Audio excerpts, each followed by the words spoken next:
Hello and welcome to our first live physical sale of 2022 here at the Imperial War Museum, Duxford. For those of you who don't know, Duxford is Europe's largest aviation museum and has the most fabulous collection of aircraft. Over there are no fewer than 3 Spitfires, all primed and ready for takeoff today.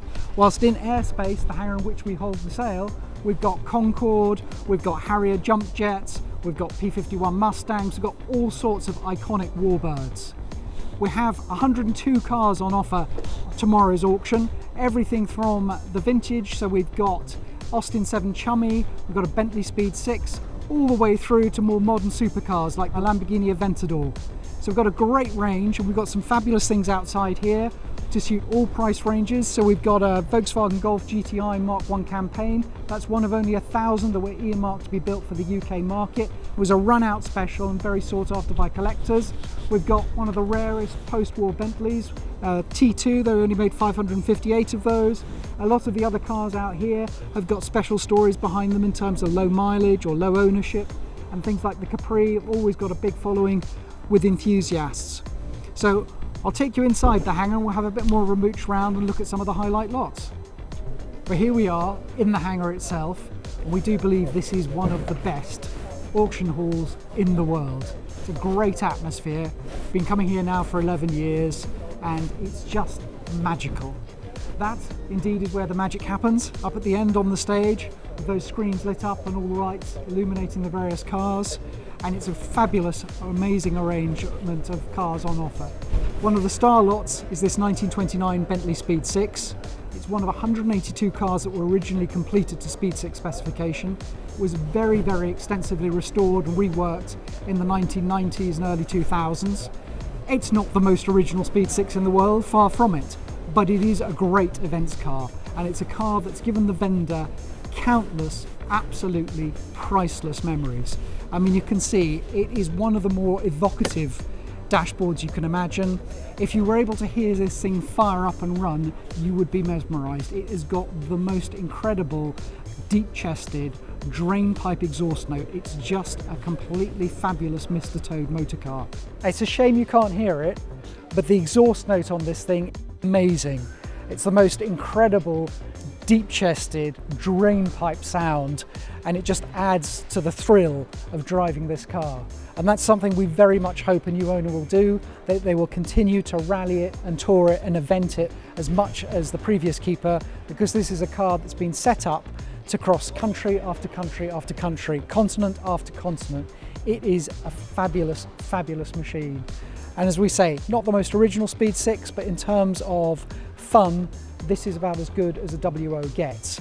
This is just a lovely thing. Now, it's not usual, but thankfully we have 2 motoring icons headlining today's sale. We've got an Aston Martin DB5. Now, has been in the current family ownership since the mid-1980s. It had a very extensive bodywork restoration by Fullbridge. Now, sadly, they're no longer with us, but a lot of craftsmen at Fullbridge went on to companies like JD Classics, and you can tell that has been very nicely done down to the bare metal back. And then more recently, Mark specialist Ricky Can has gone through it. The engine's been completely overhauled at a cost of about £40,000 to 4.2 litre specification. It's got a handling kit on it, the brakes have been uprated, it's got a lot of its original interior, which is a lovely, lovely thing. And that, again, £400,000 to £500,000. They have sold in the past for £750,000 or more. So in relative terms, it's a comparatively affordable entry to DB5 ownership, and with the James Bond connotations, a true motoring icon. In terms of motoring icons, it doesn't get much more iconic than a Porsche 911. And this is one of the revered Carrera 3.2 series. But it's not just any Carrera 3.2, it's a super sport. And it's one of the C16, the UK market, hence this nice number plate, C16 GB cars. As you can see, it has been beautifully restored. It's a very, very sharp example, completely correct in its detailing. The super sport cars came with all the turbo look in terms of suspension, the wide arches, everything. So it's a great looking car from a great time of Porsche engineering. We've also got an AC Greyhound. Now that's come from very long-term family ownership. These were, AC never got the chance to develop them because they had to prioritise and concentrate on the more revenue generating Cobra, but they're a good looking 2+2 seater. They were much closer in price to an Aston Martin DB4 than a Jaguar XK150, for example. They have got a following. This has got the Bristol 2.2 litre straight six engine in it, which is favoured by a lot of people. So it's a nice thing. We hope it'll go into long-term family ownership again. We have got, I mean, here is an Adenauer Mercedes made famous by Konrad Adenauer, the German Chancellor. This was, if you like, Mercedes' equivalent of a Rolls-Royce Silver Cloud or a Bentley S-Series. It's unusual to come across them in right-hand drive and in this kind of condition. A 500 SL Silver Arrow. Now this was the run out for the R129 series, and Mercedes threw everything at this. So each car came with a signed certificate of authenticity from Sir Stirling Moss. It came with a little model of a W196. They put all the extras they could into this. It's finished in a special shade of metallic paint, and this particular example has had one family, father and son, from new and covered just 14,000 miles. So it is exceptional. In terms of future classics, that is about as good as it gets. Another future classic or modern classic, this Jaguar F-Type. Now, these are surprisingly rare. Jaguar has never managed to sell as many F-Types as we think they deserve to. But this is the full-fat version. This is the 5-litre supercharged V8 rear-wheel drive. This car has been looked after by Jaguar its entire life. It's 30-something thousand miles, and that is great fun as a car today, but does have serious potential as an investment for the future. Another car with investment potential is the Aventador. Now this is a car, they've just stopped making the Aventador. They are now, Lamborghini is saying they will be carrying on with V12s, but they will be introducing an element of electric hybrid to them. So this particular car has had one owner and covered less than 6,000 miles from new. It is a spectacular looking machine, not for the shrinking violet out there, but there is something about an orange Lamborghini, whether it harkens back to the Italian Job and the orange Miura in that film, but you know, they are magnificent things. And again, they are comparatively rarer than the equivalent of Ferrari and just a great statement piece. You can't ignore Astons. We're very, very fortunate to have no fewer than 3 DB Astons in this sale. This DB6 Mark II has been in the current family since it was a year old. Now, a lot of people look at DB6 Mark II and regard that as the ultimate evolution of the DB line, because you've got these flared wheel arches, it's got a wider track front and rear, it's got wider wheels to improve the road handling, you've got more comfortable seats. It was just the best they did with the design. It comes with standard fit power steering. They're just that little bit more civilized and that little bit more usable than the early cars. That's not to say that the early cars aren't gorgeous. This DB24 Mark I has had a lot of money spent on it. Again, it's come from long-term ownership, and ironically, or interestingly, the first owner was a chap called Stanley Marino Horrocks, and he was a real boon to Aston Martin in the 50s and 60s. So as well as this car, he owned an Aston Martin DB3S that's currently owned by one of the principals of a Formula One team. He owned an Aston Martin DB4 GT. We think he campaigned MGs pre-war, so very much a sporting motorist. And this DB24 Mark I has a lot of its original interior, so a lot of the interior that Stanley Marino Horrocks would have remembered is retained in this car. Another interesting machine, and one hard to miss, this lipstick red 190 SL. Now these are very, very pretty cars, and they have begun to lift up within the market. We set a world record for one of these last year here. Again, that was right-hand drive, this is left, but this car has an interesting tale to tell. It was supplied new via the Orbis Trading Company of Addis Ababa.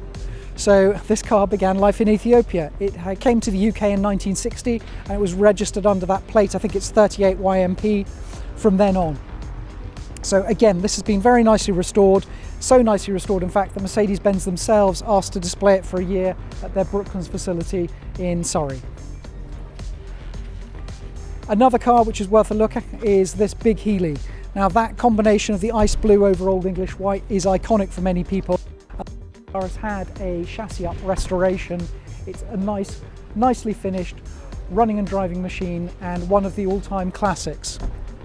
Next to it we have a Realm C-Type. This is obviously an evocation of Jaguar's C-Type sports racer from the 1950s, the car that won Le Mans 24 Hours twice.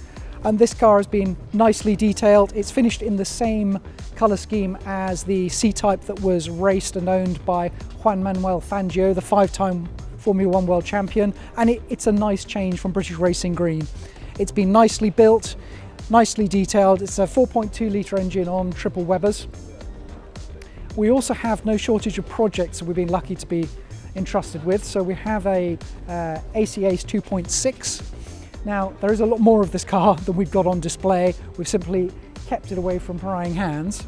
But this car has been in the current family ownership since 1969. It was taken off the road in 1979, disassembled for restoration that has never happened. But it has importantly got the original bonnet, boot lid, doors, they're all correctly numbered. It's got the original engine there with the Raymond May cylinder head. It's a matching numbers machine from that point of view. It's got the original chassis plate, and we've had a lot of interest in that worldwide. So we're hoping for great things. Another car that's created a huge amount of interest is this E-Type. This is actually the most viewed car that we have in the sale. We've tracked, because we're able to track things, we have had over 10,000 people looking at the details of this car on our website, spending time on the web page and flicking through all the photos. Again, it comes from long-term ownership. It's been off the road since the early 1970s. It is a total project, but it is a Series 1 4.2 coupe, which is the one that a lot of people go for because you've got the all-synchromesh gearbox, which is a lot nicer to use, the torquier engine. It's a home market matching numbers car. So that car will be restored and will be back on the road. Now, another car, another project, is this Mercedes-Benz 230 SL, one of the iconic pagodas. The tax disc in the windscreen here suggests it's been off the road since 1985 and it's been kept in a garage. Now it is a hell of a project, but it does come with a complete set of body panels, well, almost complete. I think there's about £6,000 worth of body panels there. So you've got a bit of a head start if you want to get involved in a winter project. So no shortage of projects there. If we cross to this Bentley S2 Continental, we're fortunate enough to have two Bentley Continentals in the sale, an S1 and an S2, both with very elegant James Young coachwork. This car, again, a bit like the Speed 6 at the other end of the hall, has been campaigned all over the world. There's photos of this car in America, it's been to Jordan, it's been very well used, enjoyed, and it's very well sorted from that point of view. It's had a lot of money spent on the mechanics to make it a good running driving machine. And the other S-Series Continental is just here, the other side of the rostrum. And this car has recently emerged from an extensive restoration, and it's been sympathetically upgraded. So it has a hidden sat-nav in there. It has a modern stereo system, but the modern stereo system, the speakers are held hidden behind cloth grills, just as they would have been in period. It's been the subject of a multi-page article in Classic and Sports Car magazine, and just a lovely, lovely thing. We also have this 1928 Sunbeam. Now, this is not the most expensive or the most valuable car in the sale, but it is unusual. It is a real rarity to come across a car which is 94 years old and still wearing its original fabric body. These fabric bodies were famed in period for being quieter and lighter, but they were fragile. It was seriously unusual for them to last a couple of decades, let alone 94 years. And you can see the whirl pattern on this, where the fabric has aged, but it's been kept intact. The family who own this, they've owned it for a good long time now, since the 1990s, drove it to the auction, which is always a good sign, but it's just got the most incredible patina, and that really deserves a place in a museum or in a collection where it's going to be conserved as it has been. This is a Lagonda 1224. They're one of 5 or so known survivors. Quite an innovative design. It's like a semi-monocoque, so a bit like Lancia Lambda from an engineering point of view. So proof that Lagonda made some interesting small cars as well as the big brutes that won Le Mans. Rolls 25 all-weather Tourer, which is an interesting thing.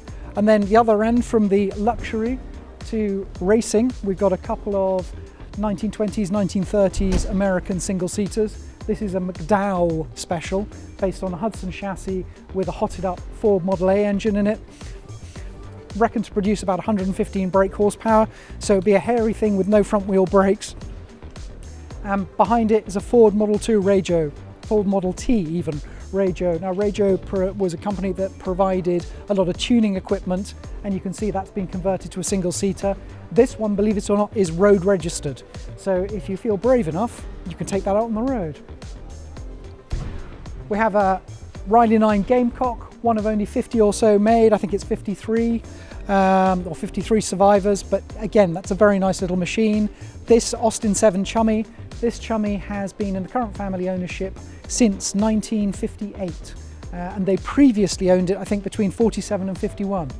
It was restored by John Foy, who's a local company, I believe in the 1990s, and sent back to John Foy to be recommissioned and brought back into running order for the auction. Another comparative rarity, 3 Morgan three-wheelers. I'm glad I got that the right way around. So we've got a Super Sports, we've got matchless engines, we've got Jap engines. These are enormous fun to drive. If you've ever seen these racing at VSCC Silverstone, they will swarm all over the likes of a WO Bentley through the corners and then lose out on the straights. Having said that, a lot of three-wheelers are 100 mile an hour plus cars. They handle like you wouldn't believe, and they're just great fun. Talking of great fun, we have a Jensen CV8. Now this is a rarity, especially in Mark III guys. This one has electric windows, which again is very, very unusual to find on a CV8. It is a project car, but it has had quite a lot of money spent a few years ago in terms of the exhaust and suspension and various other bits and pieces. The interior is very nice. I think that clean up well. The paintwork, orange is, you know, a bit of a Marmite, but it's a great looking, unusual British GT car. And a contrast in terms of V8 power, well, sorry, in terms of V engines to the Viper, which of course has a huge 8-litre V10. And this car is one of the favourites of the man holding the camera, Martin Bilsborough. This is his kind of machine. Give him a wet road, 400 brake horsepower and more torque than he knows what to do with. No, it is just a complete in-your-face statement piece, and they are fabulous. They were built, and these first generation cars are particularly sought after. No traction control, no driver aids, just you and the throttle pedal. What's amazing about the old car world is the amount of ingenuity out there, the amount of skill. And you get cars like this Riley 12.4 Special that has been scratch built by the vendor. Now, believe it or not, the remains of this car were found in a chapel in Barbados.